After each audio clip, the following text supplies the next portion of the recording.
మరి చాలా మంది కన్నీరు గార్చి ప్రార్థన చేస్తూ ఉన్నారు మరి పశ్చాత్తాపంతో. అయితే ఇద్దరు వ్యక్తులతో ప్రభు మాట్లాడమని తెలియపరిచారు. మరి వారి గురించి చెబుతా ఉన్నాను. 42వ కీర్తన 11వ వచనం ఎవరు తీయొద్దు. నా ప్రాణమా నీవేళ కృంగి ఉన్నావు, నాలో నీవేళ తొందరపడుచున్నావు. దేవుని యందు నిరీక్షణ ఉంచుము, ఆయనే నా రక్షణకర్త నా దేవుడు, ఇంకనూ నేను ఆయనను స్తుతించను. ఈ వాగ్దానము.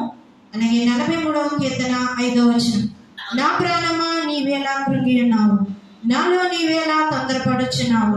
దేవుని యందు నిరీక్షణ ఉంచుము, ఆయన నా రక్షణకర్త నా దేవుడు, ఇంకనూ నేను ఆయనను స్తుతించదును. రెండు ఒకటే మాట. పరిశుద్ధాత్మ దేవుడు ఇక్కడ ఇద్దరి హృదయాల్లో చూసి మాట్లాడాడు. వారిద్దరూ ఎవరో కాదు, శాంతమ్మ గారు, సాత్విక ప్రియుడు. హల్లెలూయా.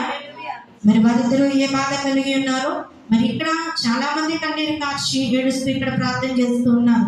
కానీ వీరిద్దరి విషయంలో ప్రభు నాతో మాట్లాడమని చెప్పి ఉన్నారు. ఒకటే వాగ్దానము 2 సార్లు ఇచ్చారు. 42వ కీర్తన 11వ వచనం, నా ప్రాణమా నీవేళ కృంగి ఉన్నావు. అమ్మ, మీరు దేవునికి ప్రాణం, ఆయన ప్రాణం. మీరు ఎలా కృంగి ఉన్నారు?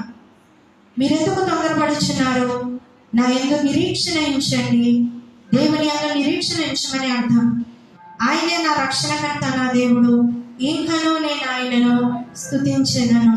మరి ప్రభు అంటున్నాడు, మీ ప్రాణంలో మీరు కృంగిపోవద్దు, మీరు తొందరపడవద్దు, దేవుని యందు నిరీక్షణ ఉంచండి. ఆయనే మీ దేవుడు, ఆయనను స్తుతించండి. ఇదే మాట రెండో మారు 43వ కీర్తన 5వ వచనం, నా ప్రాణమా నీవేళ కృంగి ఉన్నావు, నాలో నీవేళ తొందరపడొచ్చిన. దేని గురించి అయినా తొందరపడుతున్నట్లయితే ప్రభు అంటున్నాడు, తొందరపడద్దు, కృంగిపోవద్దు, తొందరపడద్దు, నిరీక్షణ ఇచ్చు. నువ్వు నీ రక్షణకర్త ఎవరో కాదు, సైన్యములకు అధిపతి యెహోవా, యుద్ధశూరుడైన యెహోవా, బలశౌర్యములు గల యెహోవా, గొప్ప కార్యములు చేయగల యెహోవా.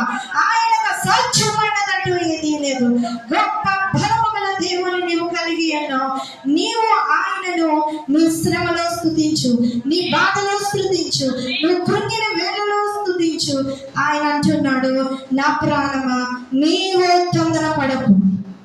హల్లెలూయా. మరి బిడ్డల విషయంలో ప్రభు వారిచ్చిన వాగ్దానము, మరి స్వస్థత ప్రార్థనలో ప్రభు ఎదిగి వచ్చి మీ హృదయములను చూసి మాట్లాడి అన్నాడు. మరి ఆయన ప్రత్యక్షత గల మందిరం ఇది.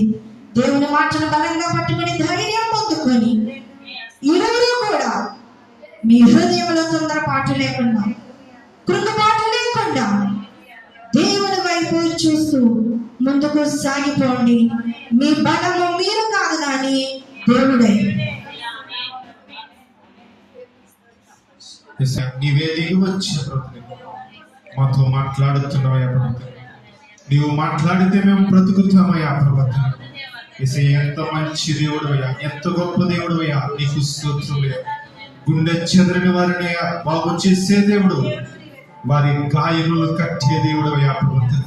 వారి హృదయంలో విచారమయ్యా ప్రభుత్వం ఎక్కువగా ఉన్నప్పుడే వారికి నెమ్మదిని దయచేసే దేవుడు అయ్యా.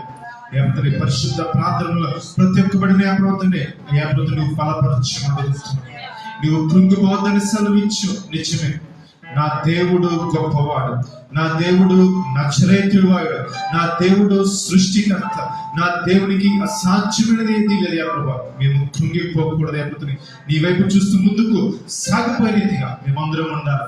ఏపడుతుంది స్వస్థత ప్రార్థనలు ఏపడుతుంది నువ్వు మాకు తోడు నడిపించు. అందుబట్టి నీకు స్తోత్రం. వచ్చిన ప్రతి ఒక్కటి నువ్వు బలపరచమని ఏపడుతుంది.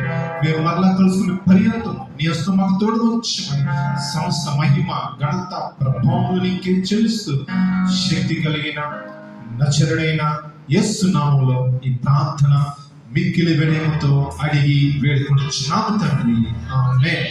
మన తండ్రి అయిన దేవుని ప్రేమ, రక్షకుడును ప్రియకుమారుడైన యేసుక్రీస్తు వారి కృప, ఆదరణకర్తైన పరిశుద్ధాత్మ అన్యోన్య సహవాసం ఇక్కడ కూడిన ప్రతి ఒక్క బిడ్డకు సదాకాలము తోడే ఉండునుగాక. ఆమేన్.